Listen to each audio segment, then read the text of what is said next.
Hello and welcome to another Looney Tunes review video. If you are new to the channel, make sure you subscribe to follow my journey to review all 1000 Looney Tunes shorts and give this video a like as well. So this is a review for Roughly Squeaking, and with me today is my fellow mouse, Austin Kelly. Say hi.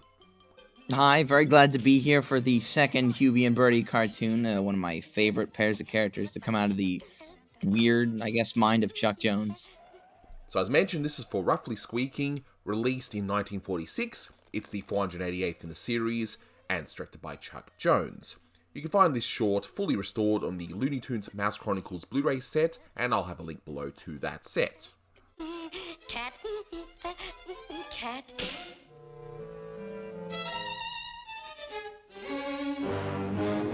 Now, in case you haven't seen this short before, it's very straightforward as usual. So Hubie and Bertie trick a cat into thinking that he's really a lion, and that the bulldog that's sleeping in the backyard is actually a moose, and that he should be hunting, well, a moose. And you're a moose. A moose? That's rich. Me a moose.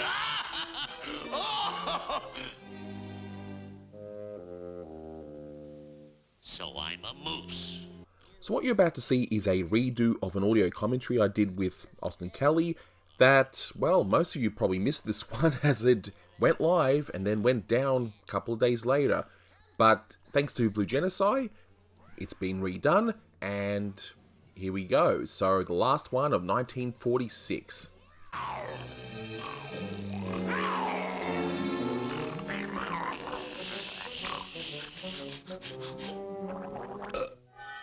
Now, the title, Roughly Squeaking, is a play on the movie titled Roughly Speaking, which came out by Warner Brothers in 1945. Of course, the short's got nothing to do with the actual film, it's just a play on the title, but, it still works. I mean, squeaking, mice, yeah, it works. Look at those poses, just how stressed this bird's getting, just like, going, what on earth is going on? And then, of course, we got the payoff at the end, which is fantastic. We get one interesting first appearance in this cartoon, which is the first appearance of Stan Freberg in a Warner Brothers cartoon doing Bertie. And I keep mixing up who's Hubie, who's Bertie, to be completely honest with you. And I think in some cartoons they even mix up the roles or something, where Freberg voices Bertie instead of Hubie. Some people might say, hang on a moment, I listened to that audio commentary on Bugs Bunny and the Three Bears, and he said that was his first cartoon. Well, I've clarified this with Keith Scott. No, he misremembered. That was actually Kent Rogers doing Junior Bear, and apparently his ego was so big at the time that he couldn't tell that it wasn't him. So no, this is his first cartoon, and I double-checked, and look, if I am wrong, and you got some sort of proof on that, yeah, let me know. I'm happy to be corrected, but no, this is Stan Freberg's first Warner Brothers cartoon. The first Freberg would have been the sadly never released For He's a Jolly Good Fella, which obviously I've talked about at length in my Magic of Freeze Framing video on Fresh Airedale. But even to go a step further, technically Roughly Squeaking was actually recorded 2 weeks later than One Meat Brawl was, which had Freberg in it. So technically it's his second in production order and first to be released. But that's all on a technical, nerdy type level. Just a bunch of trivia for you there. But all we got to know now is Freberg's in, and he does some wonderful voices. I especially like his Pete Puna, which we'll see later on. Of course, some would say, and I actually do think this is the case, this is perhaps the first proper Hubie and Bertie, because their first appearance was in Aristocat, but they were only in the last half where they torment this cat who's obviously trying to figure out how to live on his own without his butler and all that, which is a really cool cartoon, actually. They were also silent in a second appearance in Trap Happy Porky, but here we've got the characters now down pat, where they're just trying to manipulate this cat, convincing him that he's really a lion. So there you go.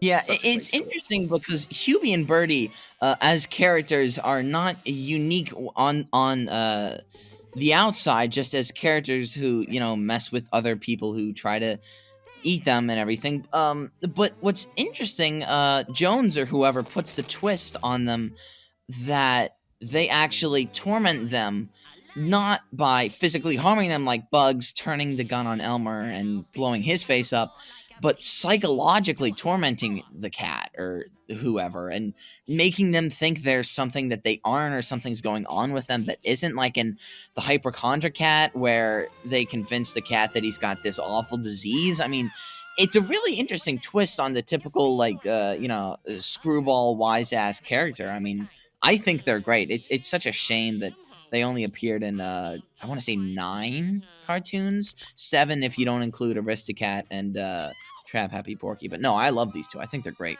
I'm not saying that these are bad cartoons, but they're not my personal favorite. When I'm saying these, I'm talking about mid 40s Chuck Jones cartoons.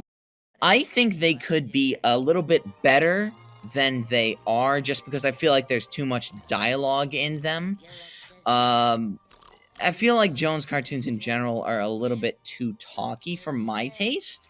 But they have some really great animation, some great voice acting by obviously newcomer Freberg. What can you complain with a mid 40s Warner cartoon? But I think they're great, really. They're just not my personal cup of tea. The irony, of course, is that Chuck Jones complained about the Hanna-Barbera cartoons as being like illustrated radio, like it was just too talky and that. It's like, well, look at what you did. A lot of your stuff's very talky, you know. But like you said, you should be able to follow a cartoon without if you can turn off the sound and you can follow the cartoon, then you've done a good cartoon. So I don't know. That's just what he said. So final thoughts on this one. I think it's great. It's one of the best. Now, as for the score for this one, it's interesting because I asked Austin what he would actually score this, and he said 6 out of 10, so I guess his taste must have changed since we recorded this commentary. I mean, I would give it about a 7.5 out of 10. It is definitely on the talky side, but it's a cute little cartoon. The short I can see seems to build from the earlier Chuck Jones short, Fair and Wormer, where you had those different animals chasing after each other, and here it seems to be a lot more refined with less characters and of course a lot of psychological tricks. But is it the best Hubie and Bertie? No, that's coming up very soon, but you know what? I enjoyed this one. It's fine.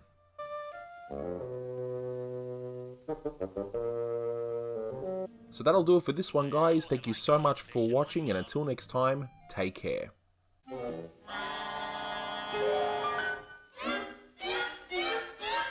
Holy smoke! I am a pelican! Yeah, and I'm a Thanksgiving turkey. Gobble, gobble, gobble, gobble, gobble, gobble, gobble, gobble, gobble.